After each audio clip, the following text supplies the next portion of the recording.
Olá, vocês que estão sempre nos acompanhando pelas redes sociais, pelo Facebook, pelo YouTube.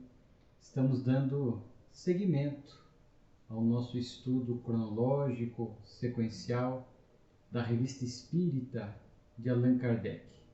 Hoje, abordando o mês de fevereiro de 1859. O Jornal de Fevereiro ele é composto de 7 artigos e, como de praxe, sempre selecionamos 3 deles para uma abordagem um pouco mais aprofundada. Na Revista Espírita de fevereiro de 59, o primeiro artigo, Escolhos dos Médiuns. Vamos abordar logo mais com um pouco mais de profundidade. O segundo artigo, Os Agêneres. Kardec aqui vai nos falar a respeito das aparições de espíritos. Sabemos o quanto os espíritos podem, em circunstâncias próprias, sempre com permissão divina, aparecer e se tornar visíveis, às vezes até palpáveis, num processo de materialização, interferindo dessa forma no meio corpóreo, no meio físico. Mas os agêneres têm uma característica bem interessante, porque são espíritos que se tornam visíveis, tocáveis, palpáveis e convivem conosco aqui na Terra, às vezes por um tempo curto ou um pouco mais longo, sem que nós suspeitemos de que se trata de um espírito. Claro que é uma situação muito rara de acontecer, mas Kardec, na Revista Espírita, inclusive em outros artigos, vai abordar essa temática, dizendo que ele é possível de acontecer. Inclusive, ele questiona a espiritualidade superior sobre essa situação dos agêneres. Aliás, o nome agêneres quer dizer sem geração, ou seja, são espíritos que não fazem parte de uma geração corpórea, não estão reencarnados, não têm um corpo físico, mas com permissão divina e para alguma utilidade, muitas vezes não perceptível de forma tão simples, eles acabam interagindo com as pessoas encarnadas por alguma razão, por algum motivo, e diante de serem espíritos que estão visíveis e palpáveis, aqueles encarnados que mantêm relação com eles sequer suspeitam de que se trata de um espírito. Então Kardec questiona a espiritualidade, eles dizem que isso em situação excepcional de fato pode acontecer, mas claro que há limites. Inclusive Kardec chega a fazer uma pergunta de cunho pedagógico, se esses espíritos poderiam se reproduzir aqui na Terra. Os espíritos dizem que não, isso não seria permitido. Então vejamos que há um freio na ação dos espíritos. Sempre há, repito, permissão divina. Na história contada por Kardec, que chega ao seu conhecimento, ele fala de uma senhora que estava muito aflita numa igreja e ela ora então pedindo socorro.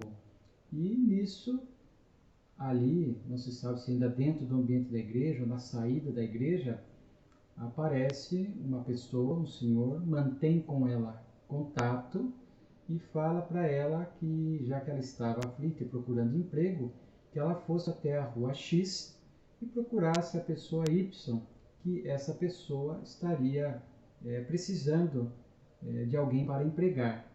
E a mulher, contente, vai até o endereço, encontra a pessoa citada e fala: olha, eu vim aqui atrás do emprego que a senhora está oferecendo. E a mulher se espanta porque ela diz: olha, de fato eu estou precisando, mas não contei a ninguém, ninguém sabe disso. Como é que você soube? Como é que você veio parar aqui? E ela olha na parede da casa, tinha um retrato, e diz: olha, aquele moço do retrato é que falou comigo e pediu para que eu viesse aqui. E a mulher então chega a dizer que era o filho dela que já havia falecido há 3 anos. Então tive um caso aí, claro, de uma aparição de breve duração, porque o diálogo deve ter durado 1 minuto, 2 minutos, um pouco menos, um pouco mais. Mas há casos que os espíritos citam de aparições mais duradouras, que às vezes podem durar dias, semanas, às vezes até mais tempo, mas sempre com uma utilidade e permissão divina. Quando eu li essa história dos agêneres, eu me lembro também de um fato parecido com esse da moça aflita na igreja, quando o Chico estava atendendo como de hábito a comunidade carente.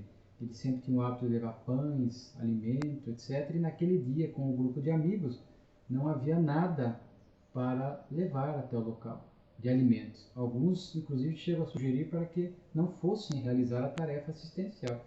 E o Chico, naturalmente, disse que não. Vamos lá, vamos colocar águas nos recipientes, vamos levar água magnetizada, vamos lá estar junto daquelas pessoas aflitas.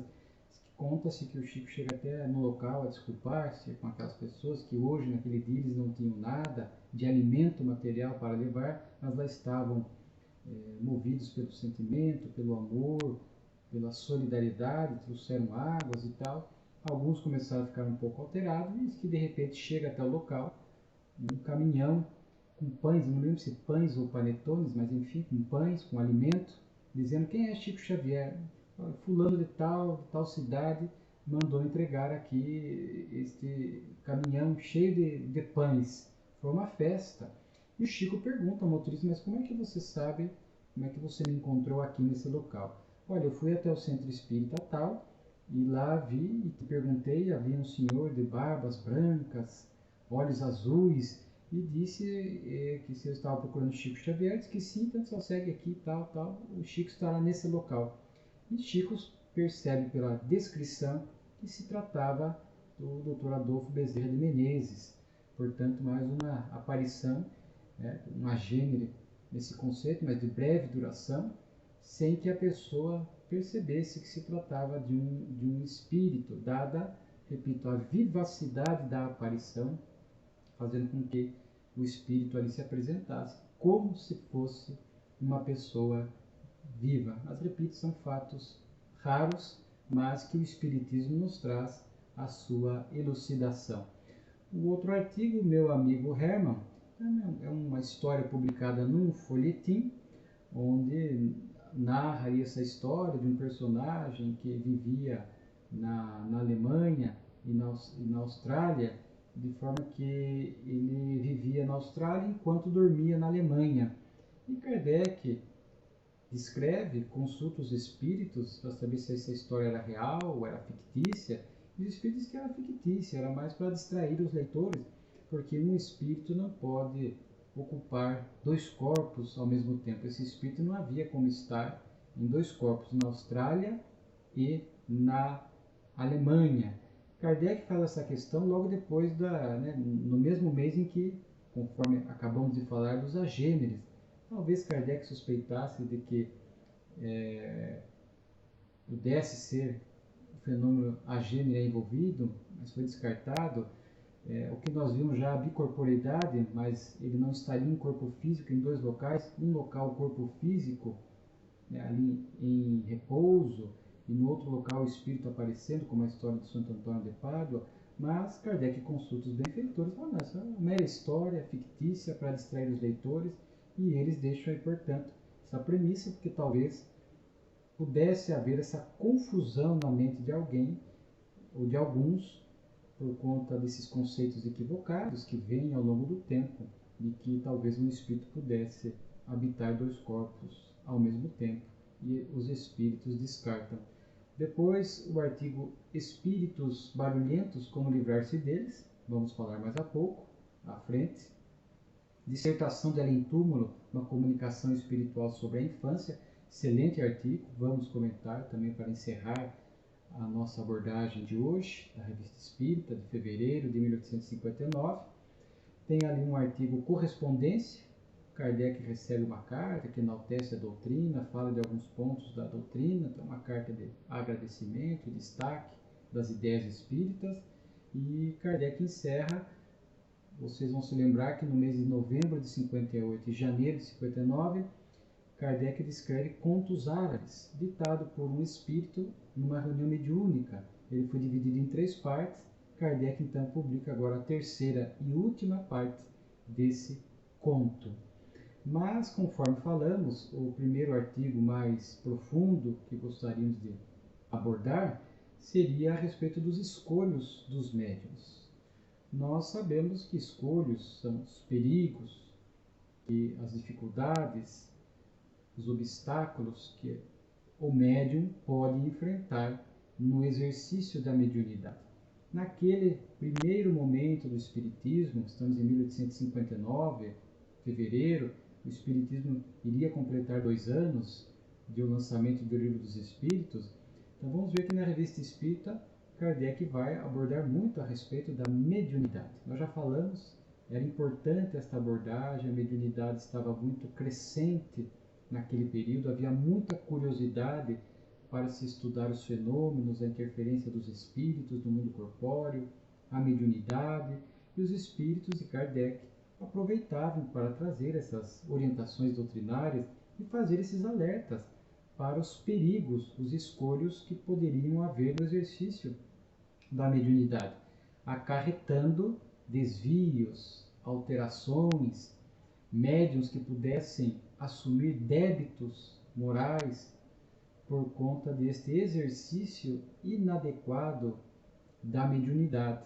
Nós sabemos que normalmente a mediunidade, quando a gente falamos de mediunidade, nesse sentido mais restrito, a mediunidade ostensiva, porque todos somos médiuns, passíveis de receber a inspiração, a intuição, mas esse conceito de mediunidade ostensiva, aqueles médiuns que vêm com tarefas assumidas, psicografia, vêm com a vidência, vêm com a mediunidade de cura e outras, portanto, repito, ostensivas, perceptíveis facilmente, vem com tarefas assumidas, com o corpo adequado para o exercício dessa tarefa.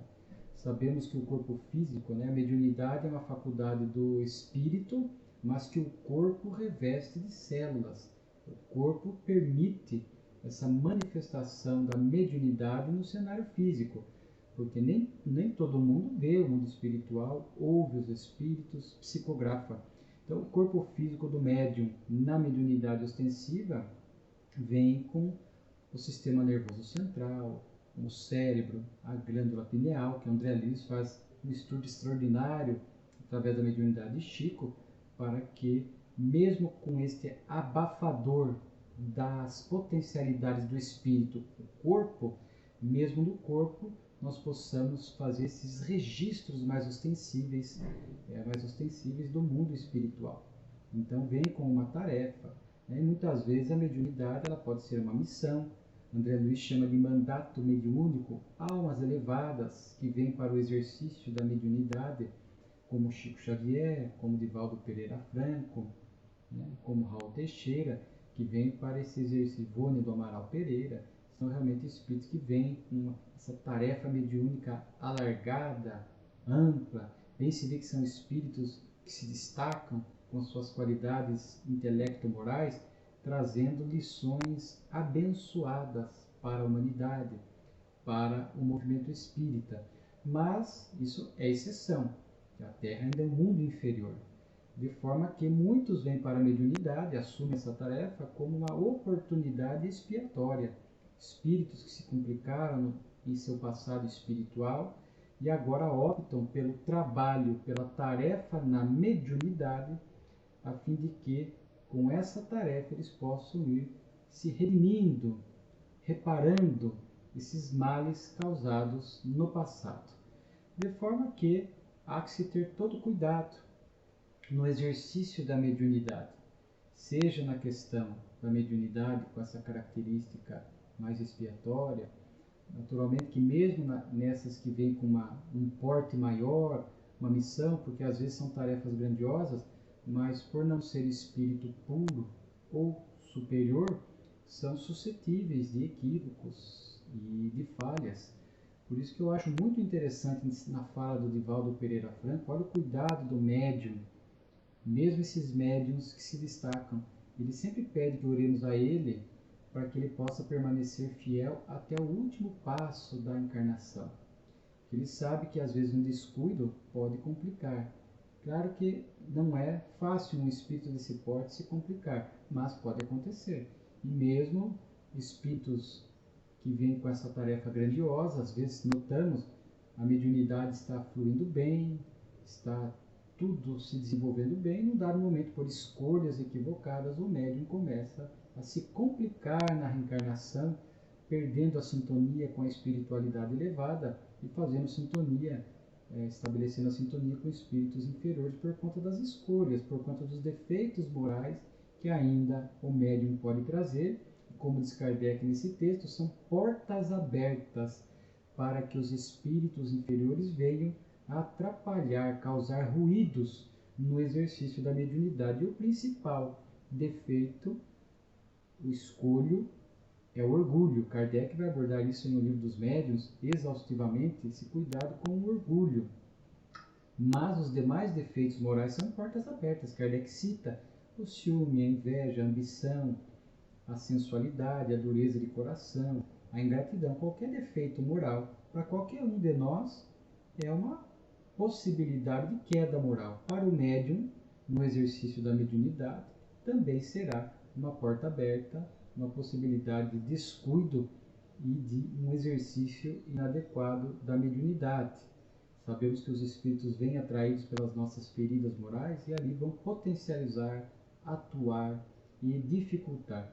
Portanto, o médium, nessa relação com o mundo espiritual, tem que estar sempre cuidadoso em relação ao orgulho. Nós já abordamos outras vezes, o Espiritismo nos revela os diversos graus de espíritos que estão no mundo espiritual, porque são as almas dos homens que viveram na Terra. Então, aos inteligentes, aos mais ignorantes, aos bondosos, os de bom coração, assim como os maldosos, mal intencionados, os pseudo-sábios, os que querem enganar, os que querem ser úteis. Portanto, o médium não pode ter esta fé cega nos espíritos. Sempre tem que usar a razão e o bom senso, diz Kardec, para analisar as comunicações, tudo aquilo que provém do mundo espiritual, pela psicografia, pela psicofonia, pelos registros da vidência, da audiência. Há que se ter sempre este crivo, esta análise, até porque Kardec bem afirma que os bons espíritos nunca vão temer a análise. Eles suscitam, pedem que façam essas perguntas, indagações, a fidelidade às bases da doutrina, questionem. Os maus espíritos não, eles temem o exame, eles querem impor, eles querem alterar a pureza da mensagem, querem induzir os médiuns em erro, né? Ou aqueles que procuram os médiuns. Kardec fala, às vezes afeta o próprio médium e às vezes indiretamente aqueles que procuram o médium atrás de socorro, de ajuda, e muitas vezes o médium orgulhoso, com outros defeitos, não percebe, estabelecendo este contato ainda adoecido com a espiritualidade inferior, pode trazer uma mensagem equivocada que muitas vezes vai causar um impacto, vai ter um resultado negativo na vida daquela pessoa que está procurando o médium, às vezes para uma orientação, para um conselho. Então, nós temos que tomar muito cuidado com essa confiança excessiva. Quando o médium tem a confiança excessiva, ele acredita piamente naqueles espíritos, sem que estabeleça qualquer exame nas comunicações que chegam do mundo espiritual. Então, é claro que às vezes parece fácil esta análise das comunicações. Às vezes, o desvio doutrinário é gritante, mas muitas vezes é sutil. Então, o médium orgulhoso, alguém aponta uma falha ou pede mais cuidado em determinada comunicação, um pedaço da comunicação, o médium orgulhoso melindra, ele se afasta, ele acha que ele está certo, que aquele espírito está correto, que os demais estão equivocados. Então, o orgulho abre porta para a obsessão, sobretudo para a fascinação, que são os escolhos da mediunidade. E conforme Kardec diz, é o mais grave, o mais perigoso, o mais difícil de tratar, é este médium orgulhoso, fechado para qualquer tipo de ajuda e que está nessa crença cega naqueles espíritos que com ele estabeleceram um grau de sintonia e de convívio. Às vezes são comunicações de cunho científico, cunho filosófico, doutrinário profundo, e vê uma comunicação, às vezes a falha, às vezes os espíritos são astutos, inferiores, eles vão colocar nas entrelinhas para ir ganhando a confiança do médium e enganando lentamente, nas entrelinhas vão colocando desvios doutrinários, apontamentos equivocados. Então é muito importante que o médium esteja atento a isso. Por isso a importância de estar num grupo mediúnico, colocar a comunicação sob o crivo dos demais, para que possa haver uma discussão saudável, o que acha daquela comunicação. Então, desde o início, o médium se habituando a colocar sob análise tudo aquilo que ele provém do mundo espiritual. Então, temos que tomar muito cuidado. Às vezes são mensagens com erros grosseiros, como eu disse, todo mundo vê, mas o médium não nota, não percebe, né? Então, ele está, conforme nós falamos, nessa fascinação terrível, danosa. Há que se ter muito cuidado em relação a isso. E às vezes, nesse estado de fascinação, de orgulho, Kardec diz a necessidade da intervenção de uma terceira pessoa, porque o médium por si só está com o seu senso crítico paralisado, não percebe, e às vezes alguém esclarecido que nota, o amigo da doutrina, o companheiro de trabalho, percebe e vai chegar com pedagogia, amorosamente, para poder ir alertando, dialogando. Não é uma tarefa fácil, às vezes o médium se afasta, às vezes ele não aceita aquela ajuda, mas aquele que está vendo o amigo médium fascinado, perturbado, tem o dever moral de fazer o alerta pelo menos uma vez e orar sempre.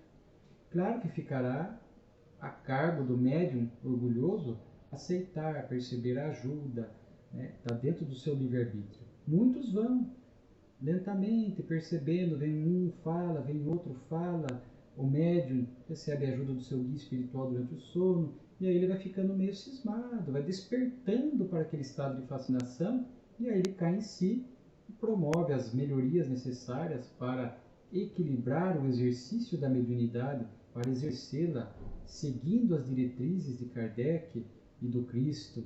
Mas não é uma tarefa fácil de acercar-se de uma pessoa fascinada na área da mediunidade, ou não. A fascinação ela se expressa também fora da mediunidade, mas a fascinação gera sempre essa dificuldade para aqueles que querem ajudar. E é um tema muito atual, porque em que pese esse alerta insistente de Kardec, dos benfeitores, na Revista Espírita e no Livro dos Médiuns, na atualidade outros médiuns de boa qualidade que trazem orientações nessa área da mediunidade, Divaldo, Filomeno de Miranda, Espírito, Raul Teixeira, temos as advertências de Camilo. Então, é muito atual, porque ainda vemos médiuns orgulhosos, médiuns invejosos, médiuns com a dureza de coração, médium com comportamentos reprováveis na área da sensualidade, que vão estabelecendo essas sintonias de má qualidade e trazendo um material de má qualidade. Obras mediúnicas de má qualidade que não têm sintonia com as diretrizes do Espiritismo, mas vão sendo aceitas, amplamente difundidas. E aí cabe, claro, aqueles que estudam, que têm um bom senso doutrinário, separar o joio do trigo. Aqueles que são um alerta importante, aqueles que são trabalhadores da casa espírita, na área da biblioteca, da livraria, do clube do livro, ter todo este cuidado de fazer esta triagem para que esses livros de má qualidade doutrinária não estejam lá expostos ou circulando dentro da casa espírita. E essas questões das obras de má qualidade nos remetem a essa questão dos médiuns com suas falhas morais, com orgulho, fascinado, e que acabam, em alguma medida, trazendo dificuldades para o movimento espírita. Então, esses escolhas dos médiuns, sempre um alerta muito oportuno. E aquele que vai começar o exercício da mediunidade, estar com este olhar atento a si próprio, às próprias mazelas morais, para que elas não compliquem a sua vida e também não possam desarmonizar ou complicar aquela tarefa assumida na área da mediunidade. O segundo artigo, espíritos barulhentos, como se livrar deles, também assim é algo mais raro nos dias de hoje, né? Naquela época de Kardec, por conta dos fenômenos intensos, a espiritualidade superior chamando a atenção, permitindo que esses espíritos inferiores produzissem ruídos, barulhos, movimentos de objetos, né, acontecia com mais frequência. Nós vamos ver que os fenômenos de efeito material tendem a ir diminuindo, não que vão cessar, mas vão diminuindo. Nós percebemos isso, né? E para que a gente possa exercitar mais o intelecto, a análise das comunicações, essa mediunidade, nós caminhamos da mediunidade mais inconsciente e ostensiva para a mediunidade mais consciente e intuitiva, né? De forma que hoje há menos. Mas Kardec aborda, falando a respeito desses espíritos que produzem essas perturbações. Ele fala que são espíritos, em regra, inferiores, que produzem para se divertirem, para causar incômodo. Às vezes eles estão ali vinculados à casa, ou seja, ao ambiente. Às vezes o vínculo é com as pessoas ou com uma pessoa. Às vezes para causar divertimentos, preocupações, incômodos. Às vezes é desejo de vingança mesmo, por conta do passado espiritual. Encontram hoje o algoz de ontem, não perdoam, e ali vão produzir esses fenômenos para realmente incomodar as pessoas. Diz e regra porque não podemos descartar, como diz Kardec, às vezes esses fenômenos, embora produzidos por espíritos inferiores, sob a tutela dos espíritos superiores, porque o objetivo ali é um alerta, uma advertência, para que as pessoas pensem sobre a imortalidade da alma, reflitam sobre a própria vida e produzam mudanças. Então, às vezes, os próprios espíritos superiores estão por detrás disso, mas é claro, aqui não com uma finalidade inferior, mas com uma finalidade superior. Então, Kardec fala a respeito disso, né? E aí ele fala qual o melhor meio de se livrar desses espíritos barulhentos. E aqui Kardec fala da evocação, que seria dialogar com esses espíritos. É o que acontece nas reuniões mediúnicas das casas espíritas, quando espíritos obsessores, espíritos inferiores são levados para esclarecimento. Claro que também há comunicações dos bons espíritos, mensagens de grande utilidade moral, doutrinária, mas esse é o intuito que Kardec está trazendo. Kardec está falando dessa relação natural com os espíritos, sem medo, sem tabu, sem fantasia, sem mitos, evocar o espírito. E hoje, trazendo para hoje isso, nas reuniões mediúnicas da Casa Espírita. Claro que a reunião mediúnica ela não é acessível a todos, é uma reunião reservada para quem já tem um tempo de estudo da doutrina, se habilita ao exercício equilibrado da mediunidade, mas algumas casas espíritas recebem nomes, têm cadernos, então a pessoa pode procurar o atendimento fraterno, se está passando por algum tipo de fenômenos, de efeitos físicos na casa, então ela leva, procura a casa espírita. Às vezes esse nome vai chegar, a gente entrega até o dirigente da reunião mediúnica, para que ele possa levar ao conhecimento da espiritualidade que dirige aquele grupo, que vão avaliar a pertinência da evocação desse espírito, para que ele seja orientado a respeito de cessar com essa interferência, com esse barulho, com esse incômodo na casa ou sobre a vida da pessoa. Então, hoje nós, naturalmente que ninguém está aqui recomendando que a própria pessoa, sem conhecimento, com descuido, possa na própria casa evocar esse espírito, porque para haver evocação e diálogo há necessidade de ter qualificação e preparo, e recomenda-se que, via de regra, isso se dê no ambiente preparado, que é as reuniões mediúnicas das casas espíritas. A prece também é útil, né? Portanto, incluímos aí o Evangelho no lar. Se a pessoa percebe que está passando por um momento de interferência espiritual, não só de fenômenos físicos, mas a pessoa percebe presença, vibrações ruins, pensamentos insistentemente negativos para baixo, a prece sempre vai ser este agente terapêutico que nos conecta com o alto e possibilita que o socorro divino chegue até nós. O Evangelho no lar é um momento para isso. Às vezes os guias da família, os guias individuais, fazem com que esse espírito ali esteja para ouvir a lição do Evangelho, para que seu coração seja tocado, para que ele possa refletir e desistir daquele tipo de comportamento. A vibração naquele momento do Evangelho no lar também o toca. Então teve a importância da oração, do evangelho no lar. Kardec, claro, vai falar das ineficácias do exorcismo. Com todo respeito àqueles que adotam as práticas exorcistas usuais, os espíritos nos falam que isso não tem o efeito desejado. Então não adianta a pessoa achar que está sob a influência de um espírito, está ali na casa perturbando, enfim, e ela vai colocar às vezes folha de arruda, sal grosso ou determinados rituais e gestos que teriam o poder de expulsar os espíritos. Nós sabemos que isso não acontece porque essas questões materiais, esses hábitos materiais não terão qualquer repercussão no espírito. As pessoas vão poder falar, mas eu conheço alguém que fez o exorcismo e deu certo.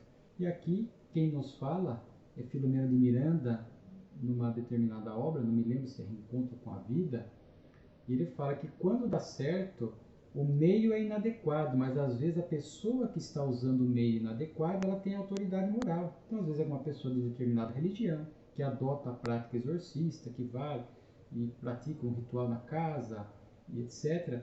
E o espírito ali, ele desiste ou deixa de atuar por conta da autoridade moral da pessoa. Porque, repito, o meio pode ser inadequado, mas isso não significa que a pessoa que ali está não seja um espírito elevado, não seja alguém amoroso, com boa vibração, com bom coração.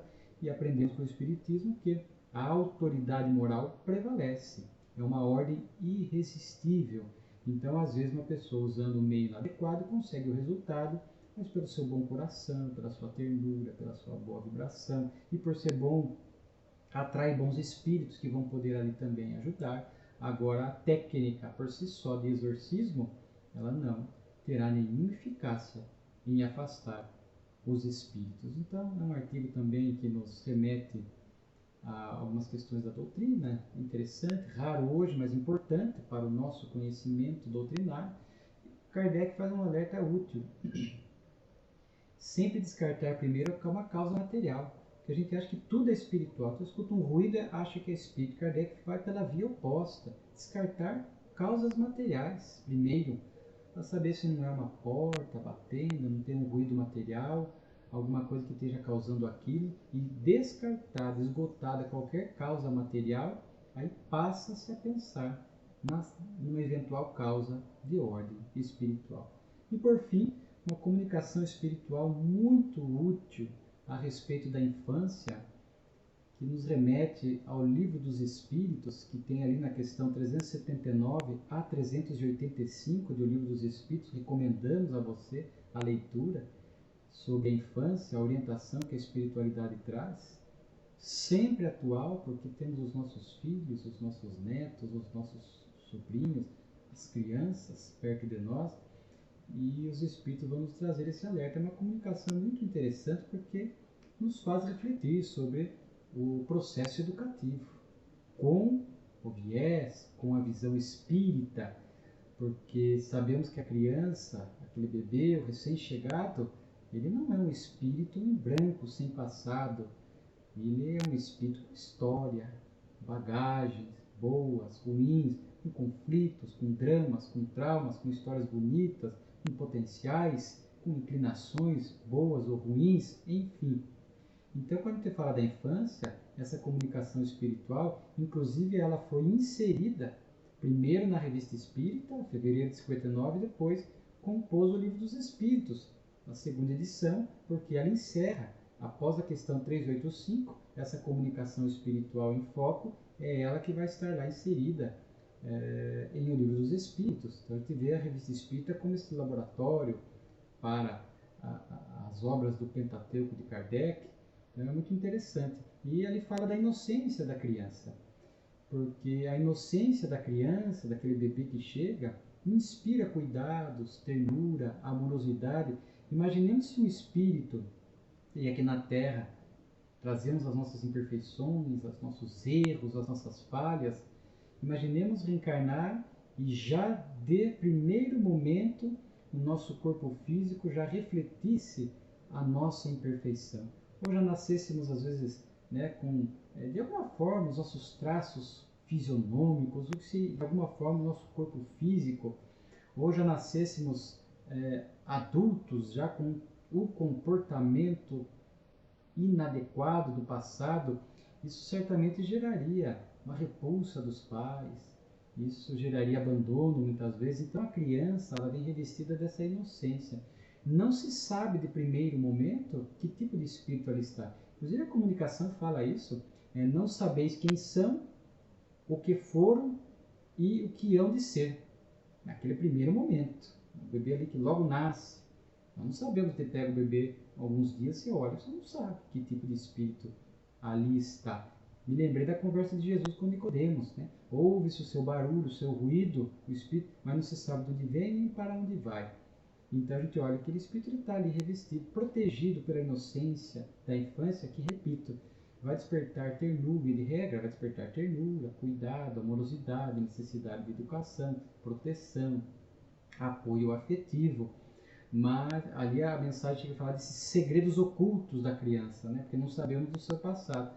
Mas é claro que nesses primeiros meses de vida nós não conseguimos identificar os traços morais e intelectuais daquele espírito que chega. Ele está ali protegido pela inocência, e aí está a sabedoria de Deus, que fez isso de propósito, né, para que pudesse a infância representar para o espírito, é uma infância longa, né, a gente sabemos a mais longa, justamente para que o espírito recebesse todo este cuidado na infância.